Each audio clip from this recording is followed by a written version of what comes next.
पवित्र पिता परमेश्वर, प्रभु यीशु मसीह के नाम से आदर, महिमा, स्तुति, प्रशंसा, बड़ाई के योग्य तू है। जलाल, गौरव, प्रतिष्ठा, सामत भी तेरे हैं प्रभु। ये सारी स्तुति, आराधना, धन्यवाद की बेटों के साथ हम आपके समक्ष ले आते हैं। इन अद्भुत गवाहियों के द्वारा भी हम आपके नाम की महिमा करते हैं और तेरे बच्चों ने तुझ पर विश्वास और भरोसा करके तुझे सच्चा जानकर इबादत के तौर अपने दशवांश अर्पण और उठाने की बेटों को तेरे भवन में लाया है। पवित्र पिता, इन सारे बेटों को आप स्वीकार करें मसीह यीशु के नाम से, इन्हें पवित्र ठहरा। और जो कुछ भी जिन्होंने तेरी महिमा के लिए एक शब्द भी कहा गवाही के तौर पर, प्रभु मैं दुआ करता हूं उनके जीवन में तेरे द्वारा 100 गुना प्रतिफल आए, तेरे द्वारा हर तरह की आशीष आए, स्वास्थ्य हो, जीवन हो, शांति हो, आनंद हो, बरकत हो, बल अभिषेक को प्रभु तेरे द्वारा हर एक के जीवन के अंदर आने पर और तेरी दया कृपा के द्वारा सभी लोग भले चंगे रहें। और यीशु मसीह के नाम से इन दिनों के अंदर अत्याधिक उनके जीवन में शांति, आनंद हो और हर तरह की बरकत और दुष्ट और बुराई से आप इन्हें बचा कर रखें मसीह यीशु के पवित्र नाम से।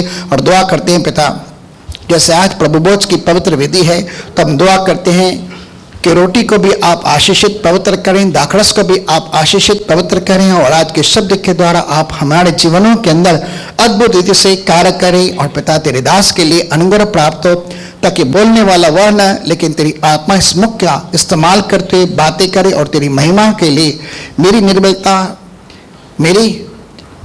निर्बलता के अंदर व्यवस्था के अंदर तेरी सामर्थ प्रकट हो। और पिता आज की विधि को पूर्ण करने के लिए, आज के शब्द को अंजाम देने के लिए मुझे तेरी पवित्र आत्मा की सहायता है और तू तेरी इच्छा के निमित्त चला और जो कुछ तू चाहे आज कलीसिया के मध्य में होने दे, ताकि मसीह यीशु के नाम से पिता तेरी महिमा हो और पवित्र आत्मा का सामर्थ प्रकट हो, प्रभु यीशु मसीह के नाम से आमीन।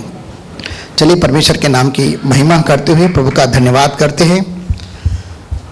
पिछले 2 या 3 सप्ताहों से जैसे कि हम प्रभु भोज की विधि के अंदर सम्मिलित होते हैं, आपके सामने चंद बातें मैं रखते आ रहा हूं और धीरे धीरे प्रभु भोज की विधि के अंदर मसीह यीशु के जो परमेश्वर का मेमना रहा और उसके लहू के द्वारा हमारे जीवनों के अंदर क्या कुछ स्थापित होता है, धीरे धीरे आपके सामने बातें रखते आ रहे हैं।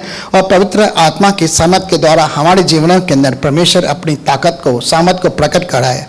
शास्त्र में लिखा है, यह सुसमाचार विश्वास करने वालों के लिए उद्धार के निमित्त परमेश्वर की सामर्थ है। तो वो सामर्थ हमारे जीवन में इन दिनों में प्रकट हो रही है। सर परमेश्वर के नाम को धन्यवाद। गए सप्ताह के अंदर गए सप्ताह यानी प्रभु भोज के दिन हमने हाबिल और मसीह यीशु के लहू के बारे में सुना थोड़ा बहुत, लेकिन वो बात अधूरी रह गई, लेकिन अभी उसे अंजाम देना बाकी है। चलिए थोड़ी देर के लिए चलते हैं, हम लोग वापस चलते हैं उत्पत्ति की पुस्तक 4 अध्याय 3 से लेके हम पढ़ रहे हैं। आज ज़्यादा हम इन्हें खींचेंगे नहीं, लेकिन फटाफट इस बात को हम देख लेते हैं। कुछ दिनों के पश्चात केन यहोवा के पास भूमि की उपज में से कुछ भेंट ले आया। हाँ। और हाबिल भी अपनी भेड़ बकरियों के कई एक पहलौठे बच्चे भेंट चराने ले आया और उनकी चर्बी भेंट चराई। हाँ। तब यहोवा ने हाबिल और उसकी भेंट को तो ग्रहण किया, हाँ। परंतु केन और उसकी भेंट को उसने ग्रहण न किया। तब केन अति क्रोधित हुआ और उसके मुंह पर उदासी छा गई। हाँ। तब यहोवा ने केन से कहा, तू क्यों क्रोधित हुआ और तेरे मुंह पर उदासी क्यों छा गई है? यदि तू भला करे तो क्या तेरी भेंट ग्रहण न की जाएगी, और यदि तू भला न करे तो पाप द्वार पर छिपा रहता है और उसकी लालसा तेरी और होगी और तू उस पर प्रभुता करेगा।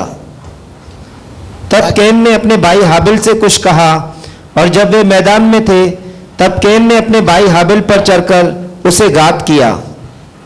तब यहोवा ने केन से पूछा, तेरा भाई हाबिल कहाँ है?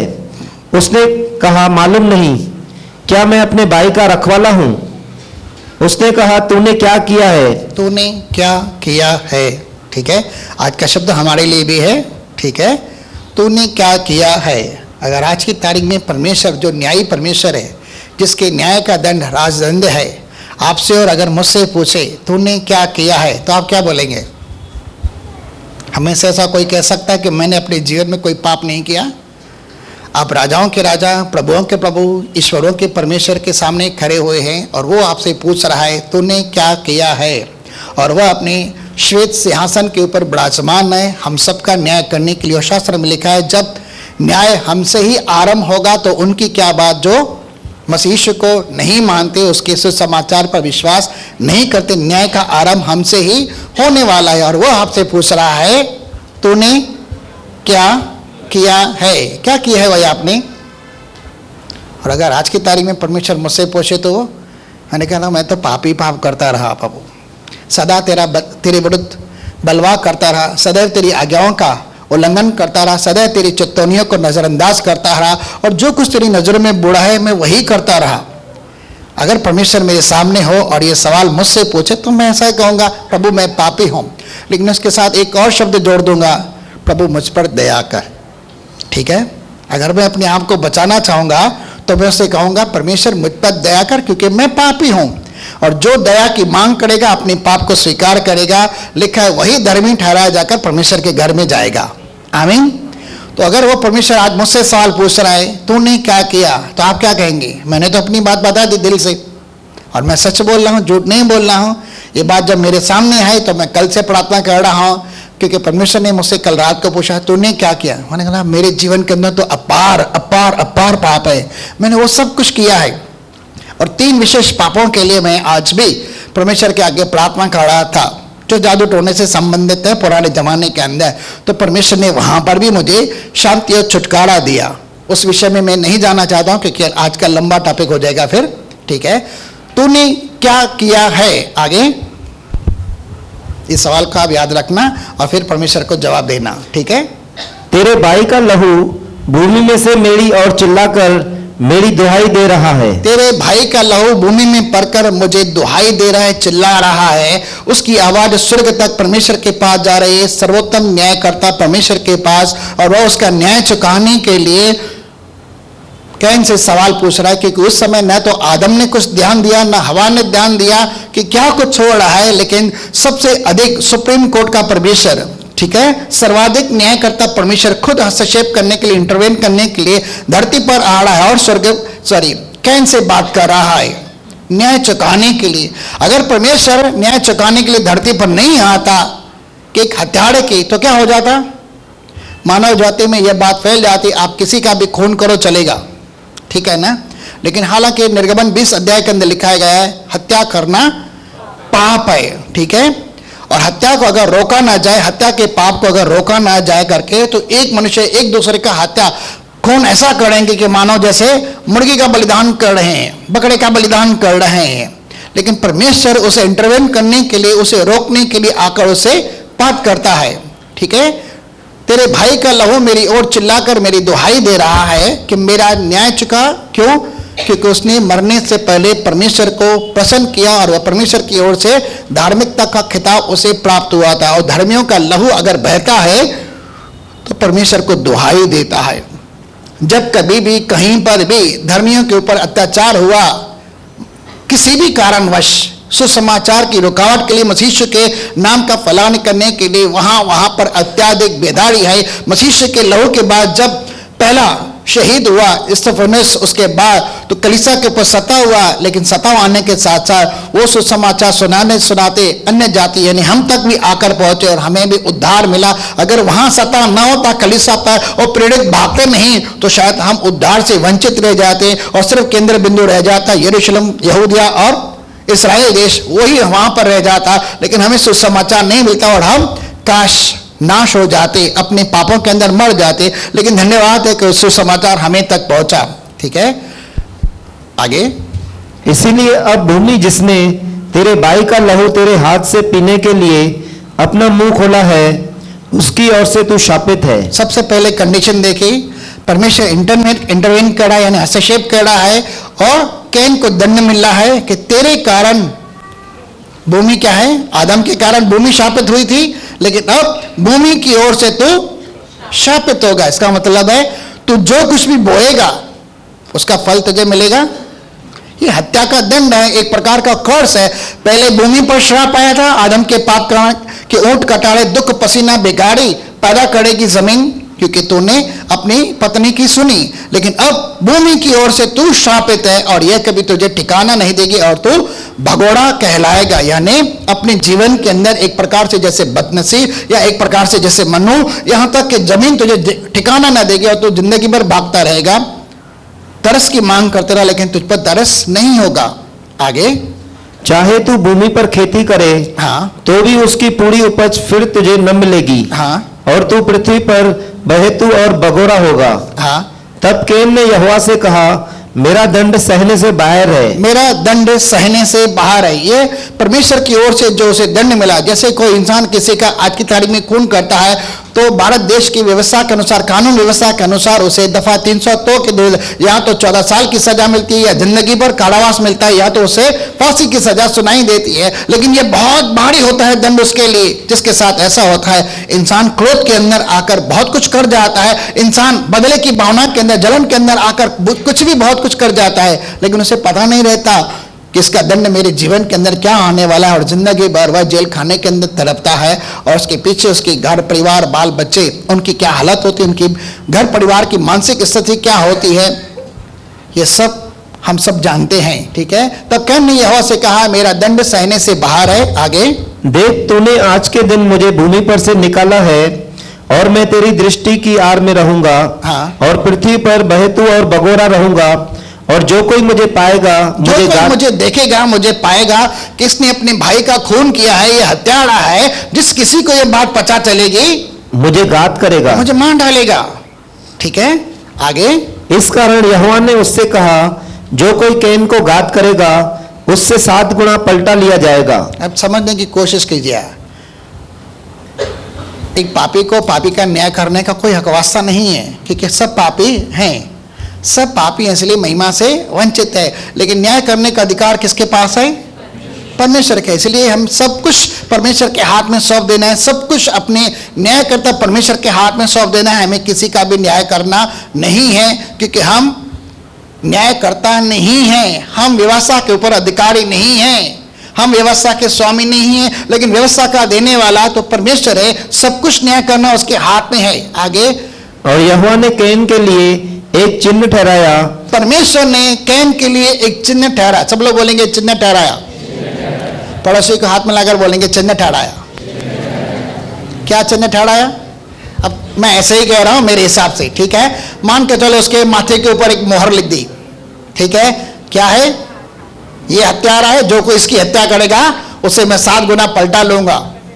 एक साइन ठहराई। क्या ठहरे वो मैं नहीं जानता, क्या कुछ है पता नहीं है मुझे भी, लेकिन उसके लिए एक चिन्ह ठहराया। ठीक है। अब यह तो भूमि की ओर से पहले ही शापित है, क्योंकि खून ने दुहाई दी और खून की चिल्लाहट स्वर्ग तक गई और परमेश्वर ने इंटरवेन किया। लेकिन अब हम पढ़ने जा रहे हैं इब्रानी की पुस्तक 12 अध्याय, उसका 24वां शब्द है। यह हमने कैन के विषय में सीखा, अब हम हाबिल के लहू के विषय में बात कर रहे हैं। सॉरी हाबिल के लहू के विषय में सीखा, लेकिन अब हम यीशु मसीह के लहू के बारे में सीख रहे हैं। और नई वाचा के मध्यस्थ यीशु और शिरकाव के उस लहू के पास आए हो, जो हाबिल के लहू से उत्तम बातें कहता है। हमने सुना कि हाबिल न्याय की मांग करता है, दंड की मांग कर रहा है, बदले की मांग कर रहा है परमेश्वर के पास अपने लहू के द्वारा। तो लहू बोलता है। ठीक है। और हमने इब्रानी 11 अध्याय के अंदर इसके विषय में पढ़ा, और मैंने चलते चलते आपको वह सुना दिया। ठीक है। कि मरने से पहले हाबिल ने परमेश्वर को प्रसन्न किया, इसलिए उसका खून आज भी बात करता है। ठीक है। इब्रानी 11 में आप पढ़कर देख लेना करके। अभी हम 12 में हैं। लेकिन यीशु मसीह का खून उससे भी उत्तम बातें बोलता है। अब क्या बोलता है हम थोड़ा बहुत सीखेंगे, और उसके विषय में परमेश्वर क्या कह रहा है उसको भी हम थोड़ा बहुत सीखेंगे प्रार्थना के द्वारा, कि यीशु मसीह हमारे लिए स्वर्ग में प्रार्थना कर रहा है। ठीक है। और हम क्या लेते हैं प्रभु भोज के अंदर? प्रभु भोज में क्या लेते हैं? हमने लास्ट टाइम पढ़ा था, यह रोटी क्या मसीह के देह में सहभागिता नहीं? क्या यह दाखरस मसीह के लहू में नई वाचा नहीं, जिसमें हम सहभागिता लेते हैं? और जब वाचा का प्रचार किया जाता है, नई वाचा पुरानी नहीं, तो क्या हम उस वाचा के अंदर शरीक नहीं होते? और जो कुछ हमसे कहा जाता है वेदी पर से पवित्र आत्मा के द्वारा, परमेश्वर के शब्द के द्वारा, क्या हमारे जीवनों के अंदर उसके द्वारा लाभ नहीं आता? हमें मीरास नहीं मिलती? कि हम वारिस नहीं होते हैं? सिंपल अभी एक शब्द पढ़ा, अगर यीशु मसीह का लहू आज भी बात करता है और उत्तम बात करता है हाबिल के लहू से, तो वह लहू है क्या? कहां है? यरूशलेम में गुलगत्ता खोपड़ी का स्थान कहां है? कहां है भाई? ये जो हम लोग गिलास में पीते हैं करके, थोड़ा थोड़ा छोटा गिलास आता है, धन्यवाद करके हम पीते हैं, तो लहू जाता कहां है, होता कहां है भाई? सबके पास हाथ है, सबके हाथ के अंदर, शरीर के अंदर रगे हैं, नसें हैं, मांसपेशियां हैं। खून कहां जाता है? हमारे खून के साथ मिलकर हमारे लहू के अंदर एक हो जाता है। ठीक है, थोड़ा सा खमीर अगर गूंथे हुए आटे को खमीर बना सकता है, तो मसीह का लहू अगर हमारे लहू के साथ मिल जाए तो क्या कर सकता है? परमेश्वर की संगति के अंदर हम बैठते तो उसकी आत्मा की संगति में हम एक आत्मा बन जाते हैं। तो अगर मसीह का लहू हमारे अंदर आता है तो हमारे लहू अंदर क्या करता है? लहू हमारे अंदर आ जाता है, ये तो पक्का है ना। और हमारा लहू उस लहू के साथ मिल जाता है। ठीक है, तो लहू कहां है? अब वह मसीह का लहू धरती पर से परमेश्वर को पुकार रहा है कि आपके अंदर से पुकार रहा है? ध्यान दीजिएगा, आपके अंदर लहू होता है। जो लोग पिता पुत्र पवित्र आत्मा के नाम से बपतिस्मा लेकर नया जन्म प्राप्त करते हैं और उन्हें यह सौभाग्य मिलता है कि हम इस वाचा के अंदर, इस रोटी के अंदर, इस दाखरस के अंदर शामिल हो जाएं, सौभाग्यता है, क्योंकि ये उनके लिए सौभाग्य की बात है, उनके लिए ये हकवासा बन जाता है। आज का शब्द उनके लिए है करके, वह लहू जब हमारे अंदर आता है तो बाइबल में लिखा है लहू के अंदर क्या है? प्राण है। सब लोग बोले क्या है? प्राण है। प्राण का मतलब है जिंदगी है, जीवन है। और अगर हमारे अंदर वह जीवन आ जाता है और परमेश्वर का आत्मा भी हमारे पास आता है तो क्या करता है? वह खुद दुहाई देता है। आपके अंदर से मसीह का लहू दुहाई देता है। इसके विषय में हम थोड़ा आगे जा रहे हैं, लेकिन ट्रिपल फोल्ड आपके लिए प्रार्थना की जा रही है। आपको पता है? आपको पता है? चलिए हम चलते हैं थोड़ी देर के लिए। ट्रिपल फोल्ड प्रार्थना आपके लिए हो रही है और आप कहते हैं मुझे प्रार्थना करना नहीं आती, मुझे प्रार्थना मुझसे नहीं होती। चलिए सबसे पहले आ रहे हैं रोमियो की पुस्तक 8 अध्याय उसका 26 और 27 पद पढ़ते हैं। हम सब ने, जिन्होंने मसीह के नाम पर विश्वास किया है, हम सब ने पवित्र आत्मा पाया है और हम सब का शरीर परमेश्वर की आत्मा का मंदिर है और पवित्र आत्मा हम में निवास करता है। यदि किसी के अंदर मसीह का आत्मा नहीं तो वह उसका जन नहीं है। ठीक है, इसी रीति से आत्मा भी हमारी दुर्बलता में सहायता करता है। किसकी मदद कर रहा है? बोलो मेरी। किसकी मदद कर रहा है? आत्मा। ठीक है, मेरी मदद कर रहा है। इसी रीति से, और किस दशा में? हमारी कमजोरी की दशा में हमारी मदद करता है, क्योंकि जब पवित्र आत्मा आता है तो हमें सामर्थ मिलता है और हमारी निर्बलता के अंदर पवित्र आत्मा हमारी सहायता करता है। और क्या निर्बलता है? आगे बढ़ रहे हैं। क्योंकि हम नहीं जानते कि प्रार्थना किस रीति से करना चाहिए। यह रीजन भी दिया गया है, हमें पता नहीं कि प्रार्थना किस तरह से की जाती है। ठीक है, हमें प्रार्थना करना नहीं आती। और गए सप्ताह मैंने यही कहा था, प्रभु मुझे प्रार्थना करना नहीं आती, लेकिन मेरे लिए पवित्र आत्मा है मेरे अंदर जो ऑन बिहाफ ऑफ मेरे तेरी इच्छा के निमित्त दुआ करते हैं, इसलिए तू अपनी आत्मा के द्वारा सभा को चला। यह बहुत ही अच्छा एक पैटर्न होता है जब हम प्रार्थना के लिए भी पवित्र आत्मा को निमंत्रित देते हैं कि मेरे अंदर से तू अपनी पवित्र प्रार्थना को ले। आगे, परंतु आत्मा आप ही ऐसी आहें भर कर जो बयान से बाहर है हमारे लिए विनती करता है। देखिए, पवित्र आत्मा अपने लिए प्रार्थना नहीं करता, क्योंकि पवित्र आत्मा तो खुद परमेश्वर है, उसके पास तो सब कुछ है। ठीक है ना, सही है। लेकिन प्रार्थना किस लिए कर रहा है? आपके लिए। बोलो मेरे लिए। सब लोग बोलेंगे मेरे लिए। अब कहाँ प्रार्थना होती है? कभी कभी आप आंसू बहा देते हैं, इमोशनल हो जाते हैं, आंसू बहते हैं। कभी कभी दुख के अंदर आप कराहते हैं लेकिन मुख नहीं खुल पाता, लेकिन अंदर ही अंदर पवित्र आत्मा पीड़ित होती है। उसे दुख नहीं होता, उसे बीमारी नहीं थी, तकलीफ नहीं थी, कोई परेशानी नहीं होती, लेकिन आपके बयान को बहा लाता है भावनाओं के द्वारा और वह इनडायरेक्ट में परमेश्वर के आगे प्रार्थना करता है। और जब आप आंसू बहाते हैं तो आपके आंसुओं को परमेश्वर कुप्पी के अंदर धरता है। और जब आप स्वर्ग में जाएंगे ना तो आप में से हर एक को बोतल मिलेगी। भाई आपने धरती पर इतने सारे आंसू बहाए, ये बोतल आपका इनाम है, क्योंकि आपके लिए परमेश्वर ने वो सारे आंसू वहां पर जमा करके रखे हैं। किसको चाहिए भाई? भाई मेरी आंख में तो आंसू आते ही नहीं है, इसलिए मुझे बोतल खाली ही मिलेगी। कौन है भाई ऐसा जो आंसू नहीं बहाता?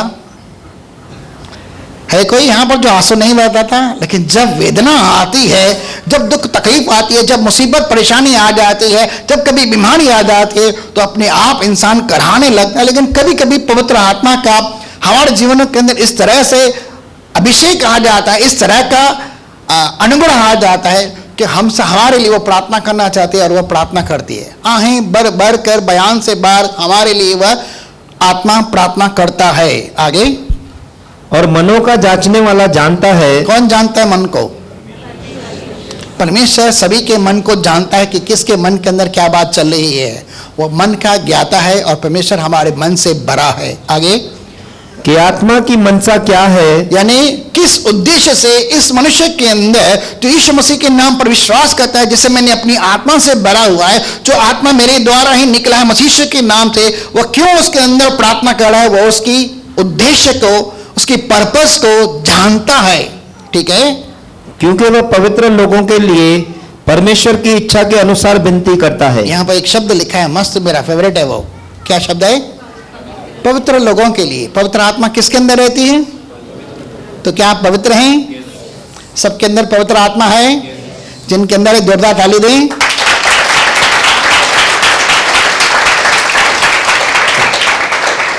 अब जिनके पास पवित्र आत्मा नहीं है वो जोरदार ताली बजाएंगे ताकि उन्हें प्राप्त हो जाए। कोई नहीं, सबके पास है? ठीक है, अच्छी बात है कि सबके अंदर पवित्र आत्मा है। आगे, क्योंकि वह पवित्र लोगों के लिए। अब क्यों पवित्र कहा गया यहाँ? क्योंकि आप मसीह के लहू में ऑलरेडी धोए गए हैं, आपके सारे पाप गुनाह क्षमा किए गए हैं और मसीह के लहू में पवित्र होने के साथ साथ आप धर्मी भी ठहराए गए हैं। और इसलिए पवित्र आत्मा आपके अंदर आया है, इस शरीर को, इस हृदय को अपना मंदिर बनाकर उसके अंदर महिमा के साथ रहता है। और वह पवित्र आत्मा आपके अंदर से परमेश्वर को प्रार्थना कर रहा है। और परमेश्वर उस उद्देश्य को जानता है कि पवित्र आत्मा क्यों प्रार्थना कर रहा है, वह जानता है उस उद्देश्य को, और वह मन का जांचने वाला परमेश्वर की इच्छा के अनुसार प्रार्थना करते हैं। कभी कभी हम अपनी इच्छा से इस धरती पर प्रार्थना करते हैं। हमारे जीवन में बहुत सारी इच्छाएं रहती हैं, बहुत सारी अभिलाषाएं रहती हैं, बहुत सारी जरूरतें रहती है, बहुत सारी डिमांड रहती है, लेकिन पवित्र आत्मा उनके विषय में कभी प्रार्थना नहीं करता। ये हम बाहरी तौर पर कहते हैं, लेकिन पवित्र आत्मा परमेश्वर के उद्देश्य के लिए, परमेश्वर की इच्छा के निमित्त हमारे अंदर प्रार्थना करता है। और स्पेशली कब करता है, कैसे करता है? अन्य भाषा में। ठीक है, स्वर्गीय भाषा के अंदर वह हमारे हृदय के अंदर भी प्रार्थना करता है। उसे हम नहीं समझ सकते, लेकिन वह सिर्फ परमेश्वर ही समझता है। ठीक है, और हमारे लिए उस उद्देश्य को पूरा करता है। ठीक है, क्या मैं सही जा रहा हूं? ठीक है, अब पवित्र आत्मा आपकी मदद कर रहा है और दूसरी तरफ से आपके अंदर अब क्या है? मसीह का लहू। क्या मसीह का लहू उत्तम बातें बोलता है? यीशु मसीह का लहू भी आपके अंदर से दुहाई देता है, और कैसे दुहाई देता है उसके विषय में सीखेंगे। यीशु का लहू भी दुहाई देता है और पवित्र आत्मा भी आपके अंदर प्रार्थना करता है। और क्या होता है? चलिए हम चल रहे हैं इब्रानी की पुस्तक 7 अध्याय 22 से लेकर हम पढ़ते हैं। इब्रानियों 7:22, वहां से पढ़ते हैं 25-26 तक। सो यीशु एक उत्तम वाचा का जामिन ठहरा। यीशु मसीह एक नई वाचा यानी उत्तम, पुरानी व्यवस्था से नई व्यवस्था उत्तम है, पुरानी प्रतिज्ञाओं से नई प्रतिज्ञाएं उत्तम है, जो मसीह ने अपने लहू के द्वारा हमारे साथ बांधी नई वाचा के मध्यस्थ। ठीक है, और वह इन दोनों वाचाओं के मध्य हमारे और परमेश्वर के बीच एक मध्यस्थ रहा है, उन्हें पूरा करने के लिए वह जामिन है। ठीक है, यीशु मसीह उत्तम प्रतिज्ञाओं के साथ साथ हमारे लिए परमेश्वर हमारे मध्य में मध्यस्थ बना हुआ है, उन्हें पूरा करने के लिए एक महायाजक के नाते, एक एडवोकेट के नाते बीच में खड़ा हुआ है। आगे, डायरेक्ट आप जाएंगे तो आपकी प्रार्थना नहीं सुनी जाएगी। यदि हम मसीह के नाम से जाते हैं तो परमेश्वर हमारी प्रार्थना सुनता है, क्योंकि हम उसके पुत्र के नाम से। यदि तुम मुझसे मेरे नाम से मांगोगे तो करेगा, यदि तुम मेरे पिता से मेरे नाम से कुछ मांगोगे तो वह तुमसे प्यार करता है, इसलिए वह तुम्हें देगा। ठीक है, आगे, वे तो बहुत से याजक बनते आए, इसका कारण यह था कि मृत्यु उन्हें रहने नहीं देती थी। हाँ, पर यह युगान युग रहता है। यीशु मसीह हमेशा हमेशा के लिए, युगान युग के लिए महायाजक बना रहता है। और इसकी महायाजक की युक्ति, इसका पद भी परमेश्वर ने शपथ खाकर नियुक्त किया है। इसने यह चुना खुद नहीं किया कि प्रभु मुझे महायाजक बना, हाई प्रीस्ट बना, नहीं, लेकिन परमेश्वर ने ही मलिकिसेदेक की रीति पर उसे युगानुयुग महायाजक होने के लिए ग्रहण किया और कहा कि तू मलिकिसेदेक की रीति पर युगानुयुग के लिए महायाजक है और तेरा याजक पद अटल है। ठीक है, आगे।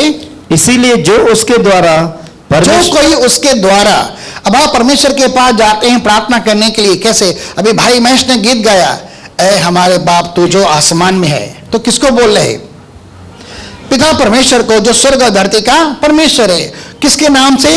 प्रभु यीशु मसीह के नाम से। एक मध्यस्थ बीच में, एक कड़ी बीच में है, ठीक है, उसके नाम से हम प्रार्थना करें पिता परमेश्वर को। ठीक है, तो क्या हो रहा है?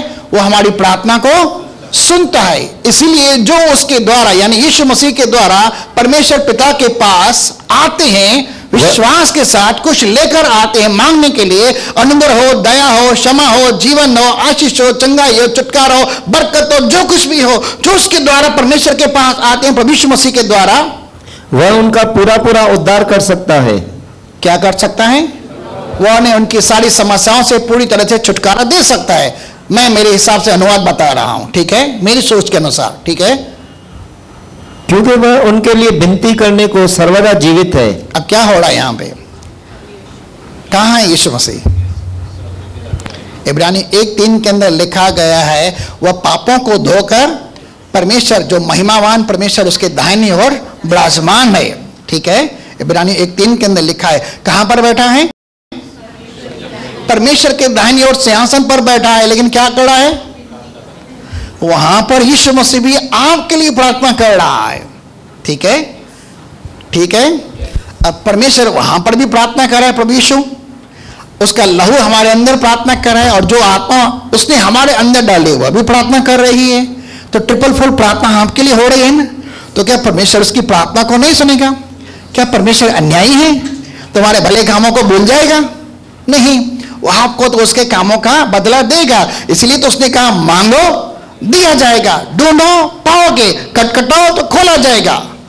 अगर ऐसा नहीं होता तो परमेश्वर ऐसा कहता ही नहीं था, नहीं मांगो भाई, मैं नहीं दे सकता, ये मेरी बस की बात नहीं है, मेरी हैसियत से बाहर है, ये मेरी पहुंच से परे है। उसने कभी ऐसा नहीं कहा। कहता मांगो, अपना मुंह पसार, जो तू मांग सकता मैं भर दूंगा। आप कितना मांग सकते हैं? आप मसीह के नाम से मांग सकते हैं। वो आपके सोचने और आपके मांगने से कहीं अधिक कार्य करने की शक्ति रखता है, क्योंकि वह सर्वशक्तिमान परमेश्वर है। आमीन। ऐसे परमेश्वर को क्या हम जोरदार ताली दें?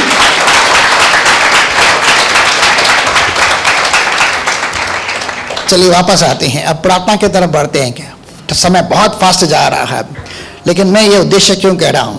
ठीक है, चलिए हम चल रहे हैं वापस 12:24 इब्रानी की पुस्तक में। इब्रानियों 12। और नई वाचा के मध्यस्थ यीशु और शिरकाव के उस लहू के पास आए हो। देखिए, सबसे पहली बात देखते जाना, आप कहां पर आ रहे हो। अगर मैं इसका विवरण आगे से पढ़ूं 18 से, तो वो भी बहुत लंबा हो जाएगा। नेक्स्ट मीटिंग के अंदर हम उसका जिक्र करेंगे, लेकिन आज हम प्रार्थना के ऊपर ध्यान दे रहे हैं। ट्रिपल फोल्ड तो आपके लिए प्रार्थना हो गई, ठीक है, इसका मतलब ये नहीं कि आप प्रार्थना न करें। यीशु का लहू कह रहा है, पवित्र आत्मा भी कह रहा है, स्वर्ग में यीशु भी कह रहा है हमारे लिए, तो मैं क्यों प्रार्थना करूं? नहीं भाई, काफी सारी चीजें आपकी प्रार्थना के ऊपर निर्भर रहती है। इसलिए परमेश्वर ने कहा है मांगो दिया जाएगा। अगर आप प्रार्थना नहीं करेंगे, वैसे परमेश्वर का अनुग्रह आप पर बना रहेगा, लेकिन आप अपने जीवन के अंदर उन बातों को नहीं देख पाएंगे जो परमेश्वर कहता है। क्या कह रहा है? जागते रहो, प्रार्थना करते रहो, ताकि तुम परीक्षा में न पड़ो। हमें परीक्षा में गिरने से बचना है, तो इसलिए हमें प्रार्थना करनी है। अपने जीवन के अंदर कुछ चाहत रखना है, तो वह भी उसके लिए भी प्रार्थना करे, वह हमें देता है। नहीं मांगेंगे तो भाई, वो छोटी सी बच्ची है करके वहां पर अगर रोएगी नहीं तो क्या उसकी माँ उसको दूध देगी? वो अभी भी मुंह कर रही है करके। भाई जाइए उसके पास। अच्छा, वो उधर ही है, ठीक है।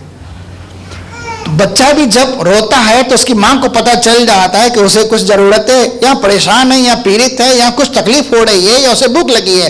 तो वो ऊँ करता है और मन का जांचने वाला जान देता है कि उसको क्या आवश्यकता है, और वह उसे प्रदान करता है। हमारा परमेश्वर तो हमारे मन से भी अधिक बड़ा है, ठीक है। नई वाचा के मध्यस्थ यीशु यानी यीशु मसीह जो है हमारे लिए एक मध्यस्थ है, एक जामीन है, महायाजक भी है, और अगुवे की रीति पर हमारे लिए प्रवेश किया, और स्वर्ग में आज हमारे लिए परमेश्वर को दिखाई दे रहा है। वो अपने लिए नहीं गया, वो स्वर्ग का खुद परमेश्वर है, स्वर्ग उसने बनाया हुआ है। वो तो स्वर्ग छोड़कर आपके लिए और मेरे लिए अपने प्यार को प्रकट करने के लिए आया और आपके मेरे पापों की क्षमा के लिए उसने बलिदान दिया। और इस तरह से उसने कहा आपका जो परमेश्वर है अन्यायी नहीं है, बेदर्द नहीं है, जुल्मी नहीं है, सितमगर नहीं है, लेकिन आपका परमेश्वर तो क्या है?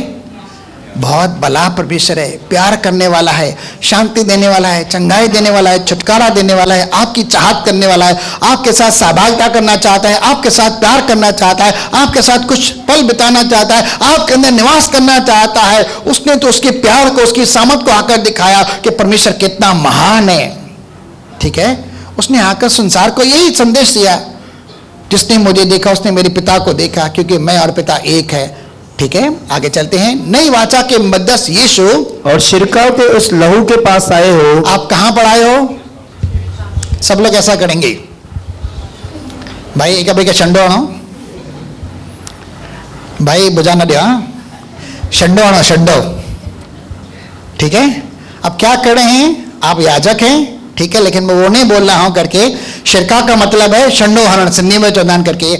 मसीह के लहू के शिरकाव के पास आए हो। अगर मसीह का लहू आपके ऊपर शिरकाव की रीति पर आ गया तो आप धर्मी बन जाते हैं, आपके पाप माफ हो जाते हैं और आप पवित्र बन जाते हैं। सही कि नहीं? पिछले सप्ताह 2 महीने पहले हमने इस शब्द को पढ़ा था कि यीशु मसीह का लहू हमारे जीवन के अंदर क्या स्थापित करता है। क्या हम मसीह के लहू में धर्मी नहीं ठहरते? क्या हम मसीह के लहू के द्वारा पापों से धुलते नहीं? क्या हम मसीह के लहू के द्वारा पवित्र नहीं होते? क्या हम मसीह के लहू के द्वारा आने वाले क्रोध और प्रकोप से नहीं बचते? क्या मसीह के लहू के द्वारा हमारा परमेश्वर के साथ मेल मिलाप नहीं होता? क्या परमेश्वर के लहू के द्वारा अर्थात प्रभु मसीह के लहू के द्वारा हमें छुटकारा नहीं मिलता? क्या श्राप नहीं टूटते, बंधन नहीं टूटते? क्या हम शैतान पर जय नहीं प्राप्त करते अपने मुंह की गवाही के द्वारा? ये सब बातें हाँ हैं, क्योंकि यीशु मसीह का लहू हमारे लिए प्रायश्चित का लहू है, अटोनमेंट का लहू है, वंस फॉर ऑल। यीशु मसीह ने अपने आप को इस तरह से चढ़ाया सनातन आत्मा के द्वारा, और हमारे लिए क्या किया? उस लहू के द्वारा हमारे लिए कुछ खरीदा। क्या खरीदा? परमेश्वर की व्यवस्था को पूरा करते हुए, जिसे मनुष्य जो हड्डी और मांस से बनाया गया, जिसे कभी पूरा नहीं कर सकता था, मसीह ने अपनी जान की कुर्बानी देने के द्वारा, अपने लहू के द्वारा हमें मोल लिया है। अंधकार के साम्राज्य से, शैतान के राज्य से, व्यवस्था के श्राप से मोल लिया है। यहाँ हाबिल के लहू के कारण धरती के कारण कैन के ऊपर श्राप पड़ता है। लेकिन जब परमेश्वर, चलिए हम पढ़ते हैं शब्द को, वापस आ रहे हैं। इस समय मैंने आपको बताया था इब्रानियों 9:14। भाई 5-7 मिनट का मुझे समय दीजिए, तब तक पहले आप तैयारी कर लीजिए।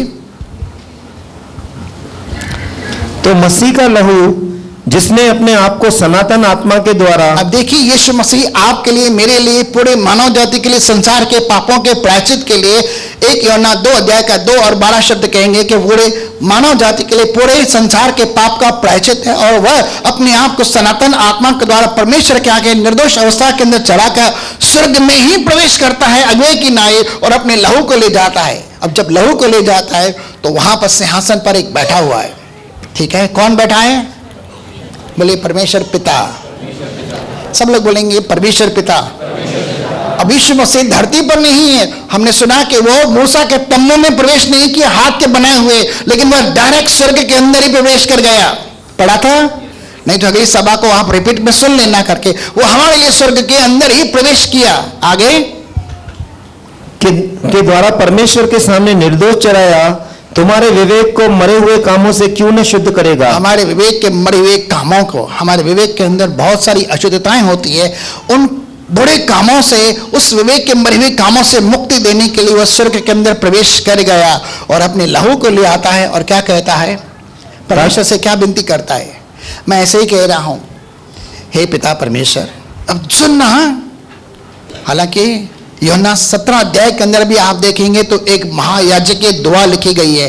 वो आपके लिए, मेरे लिए, चेलों के लिए, पूरे मानव जाति के लिए, जो उसके नाम पर विश्वास करने वाले हैं और जो आगे भी हो गए और जो पीछे भी होने वाले हैं, उन सबों के लिए वो महायाजक की दुआ है। मैं इस विषय को सिर्फ आपको देता हूं कि आप घर के अंदर से पढ़ लेना करके। लेकिन वह जब स्वर्ग के अंदर जा रहा है पिता के पास, तो पिता से क्या प्रार्थना कर रहा है?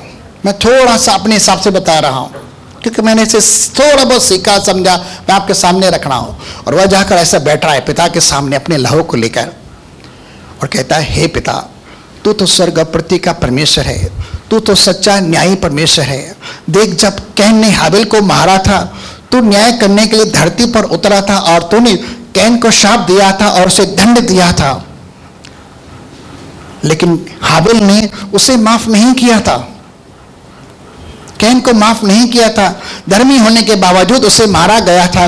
लेकिन अब मैं तो तेरी ही आत्मा के द्वारा पैदा हुआ हूं, मैं तो तेरे स्वरूप समानता के अंदर तेरा पुत्र हूं, मैं तो तेरी ही आत्मा के द्वारा इस धरती के ऊपर जन्मा हूं। मैं अपनी इच्छा से इस धरती पर नहीं आया, मैं तो तेरी इच्छा के निमित्त इस धरती पर आया, क्योंकि तूने मुझे आज्ञा दी और मैंने कभी भी तेरी आज्ञा का उल्लंघन नहीं किया। हे सर्वोत्तम न्यायकर्ता परमेश्वर, आज मैंने तेरी इच्छा के निमित्त इस धरती पर जाकर बिना पाप के, जबकि मैं हर तरह से परखा गया, हर तरह से जांचा गया, लेकिन मेरे जीवन के अंदर कोई खोट ना निकले, क्योंकि मैं पाप के अंदर नहीं जन्मा, नहीं मेरे अंदर पाप का स्वभाव है, नहीं मैंने कभी तेरी इच्छा का कभी विरोध किया, लेकिन मैंने तो तेरी इच्छा के निमित्त पवित्र और निर्दोष निष्कलंक होने के बावजूद तेरी इच्छा के निमित्त एक मेमना बनकर पूरी मानव जाति के पापों की क्षमा के लिए खून बहाया है। और तूने तो कहा कि मेरा खून एक प्रायश्चित का खून होगा जो पूरे मानव जाति के पापों की क्षमा के लिए होगा, ताकि जो कोई इसके ऊपर विश्वास करे वह निर्दोष ठहरा जाए, पवित्र ठहरा जाए, धर्मी ठहरा जाए। क्या तू मेरा खून जो धरती पर पड़ा, क्या उसके कारण जिन लोगों ने मुझे मारा उन्हें दंड देगा? अब परमेश्वर क्या कहेगा? एक मिनट के लिए रोकते हैं। मेरा खून जो निर्दोष अवस्था के अंदर बढ़ा और मैंने क्रूस पर उन सभी लोगों को माफ किया कि हे पिता ने माफ कर, नहीं जानते ये क्या करते, मैंने तो उनसे बदला नहीं लिया, क्या तू अब बदला लेगा उनसे? कैन से तो तूने बदला लिया, क्या मेरे खून का तू बदला लेगा? क्या उन्हें दंड देगा?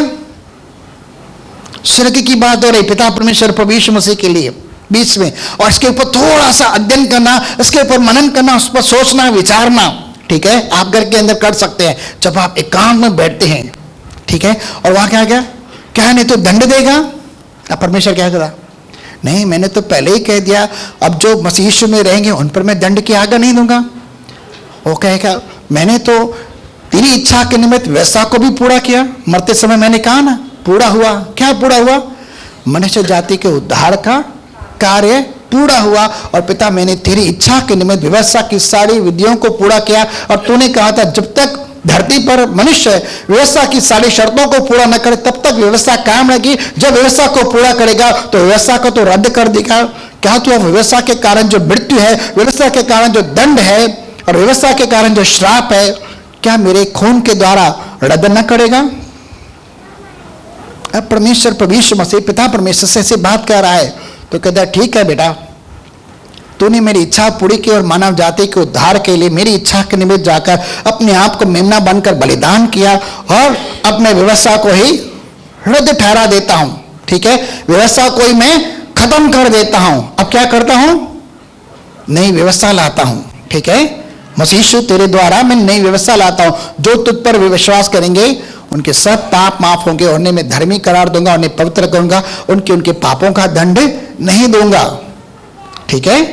यिर्मयाह की पुस्तक में भी लिखा है, इब्रानियों की पुस्तक में भी लिखा है, ठीक है। और क्या कहता है? मैं उनके जीवन में दंड नहीं आने दूंगा, और न तो आदम के पाप के कारण जो जमीन पर श्राप पड़े, मैं श्राप को भी हटा देता हूं, पहली बात।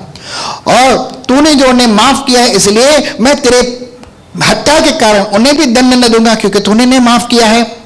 और जब तूने इनके लिए दुआ की तो मैं तो तेरी इच्छा से, क्योंकि तूने मुझे पसंद किया मेरी इच्छा के निमित्त, और मेरे लिए जाकर तूने अपने प्राणों तक को भी बलिदान किया है, तू तो निर्दोष निष्कलंक है, मैं तेरे लहू को प्रायश्चित का लहू ठहराता हूं। और जो कोई तेरे लहू को अपनाएगा, मैं उनके विवेक से भी, निकम्मे चाल चलन से भी छुटकारा दे दूंगा, और उन्हें भलीभांति क्या करूंगा? नया बना दूंगा। क्या कर दूंगा? मेरी महिमा जो उनके अंदर से खो गई थी, मेरी सहभागिता जो उनसे पाप के कारण अलग हो गई थी, अब मैं जाकर उनके मध्य में निवास करूंगा, सारे आंसू पोंछ डालूंगा, सब कुछ नया कर दूंगा।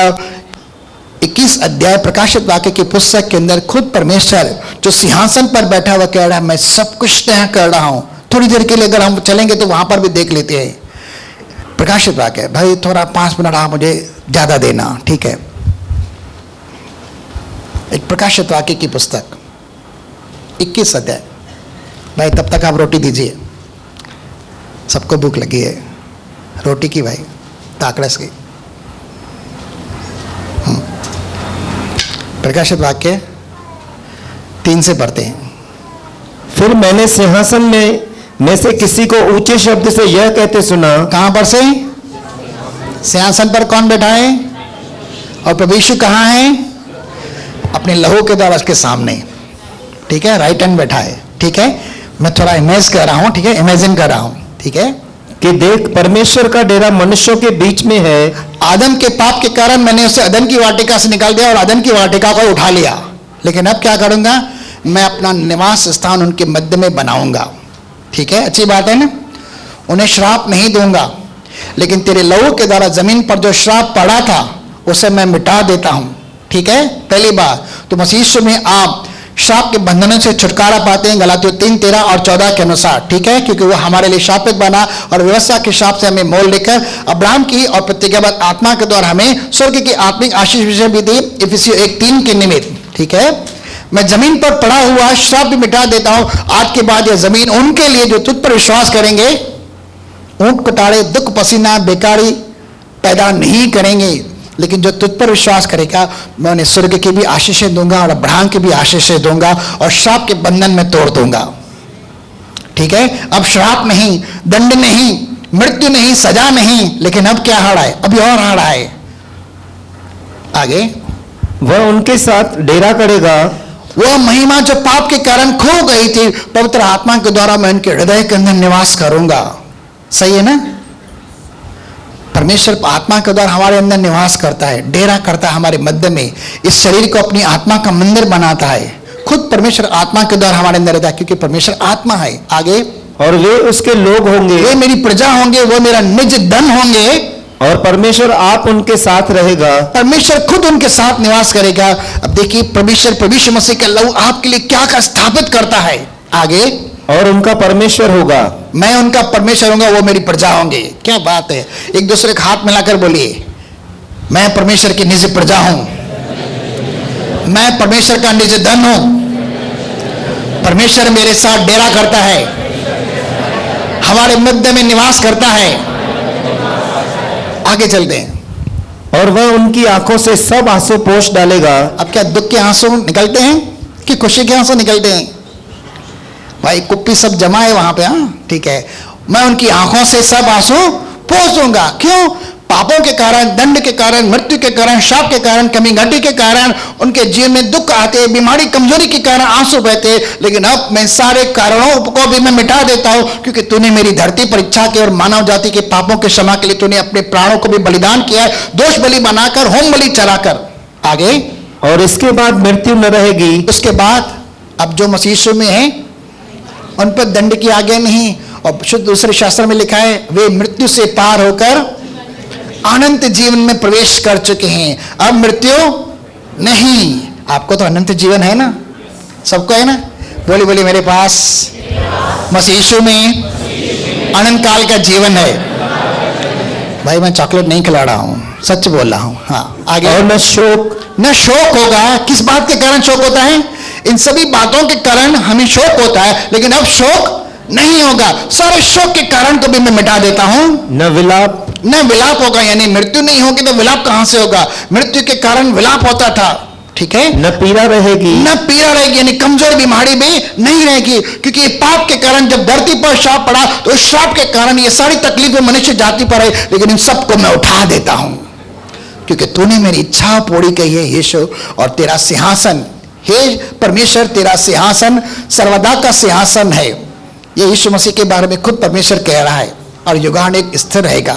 तो मलिका सिद्दीक की रीति पर सर्वदा के लिए महायाजक है, और तेरा याजकपन अटल है। जो कोई तेरे नाम पर विश्वास करके मेरे पास आएगा, मैंने अपना पुत्र और पुत्री बना दूंगा, और उन्हें फिर मैं दंड नहीं दूंगा, उन्हें मैं अपना लूंगा और उनसे सर्वदा के लिए प्यार करूंगा।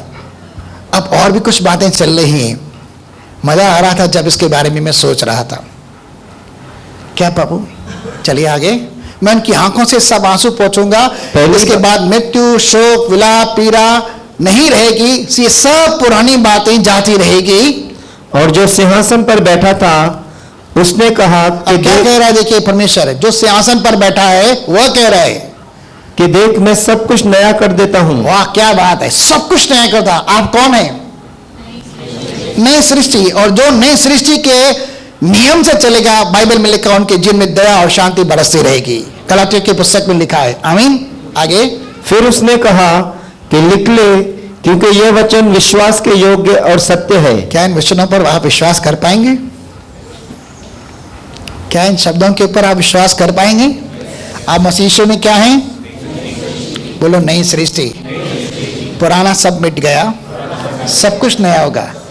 ये सब विश्वास योग्य वचन है। और परमेश्वर कहता है मैं नया। अब आप किसको देखते हैं? अपने पाप को, अपने दोष को, अपने जीवन में किए गए गलती को, गुनाह को। लेकिन आप परमेश्वर के पास आते हैं। आओ हम अनुग्रह के सिंहासन के पास चलिए पढ़ के देखते हैं उसी शब्द को। इब्रानियों 4:12, 4:16। इसलिए आओ हम अनुग्रह के सिंहासन के निकट, जहां पर परमेश्वर पिता विराजमान है। अब आपके ऊपर दंड नहीं लाता, आप पर क्रोधित नहीं होता। आगे हियाव बांधकर चले। कैसे चले? हिम्मत बांधकर अपने पिता के पास आए। जैसे आप पिता से कहते हैं ना, पापा मुझे 10 रुपया खर्ची दो। प्रेम कैसे कहते हो अपने पिता से? पापा 100 रुपया चाहिए, जीपे करो, इसके अंदर भेज रहा हूं। तो ये ना, पापा भी फटाफट भेज देता है। कितना भाई? 230 रुपया। ठीक है, आगे। हम पर दया हो। क्या हो?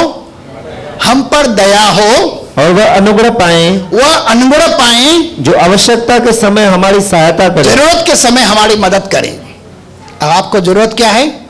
जो जरूरत है वो अनुग्रह आपको मिलता है। और आपकी जरूरत पूरा करने के लिए पिता जो सर्वशक्तिमान परमेश्वर सिंहासन पर बैठा है, वो आपके लिए सब कुछ पूरा कर रहा है। क्योंकि यीशु मसीह ने कहा मनुष्य जाति के लिए पूरा हुआ, वो भी आपके लिए पूरा करे। अपनी एक एक प्रतिज्ञा, अपना एक एक शब्द आपके लिए पूरा कर रहा है। और आपके जीवन के अंदर किसी बात की कमी घटी नहीं होती।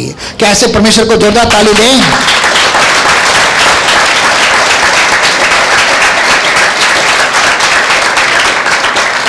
चलिए, 9:15 बज रहे हैं। मैं यहाँ स्थगित कर रहा हूँ। और भी बहुत कुछ बातें सिखाने के थे। जब इनके बारे में मैं मनन कर रहा था बहुत मजा आ रहा था।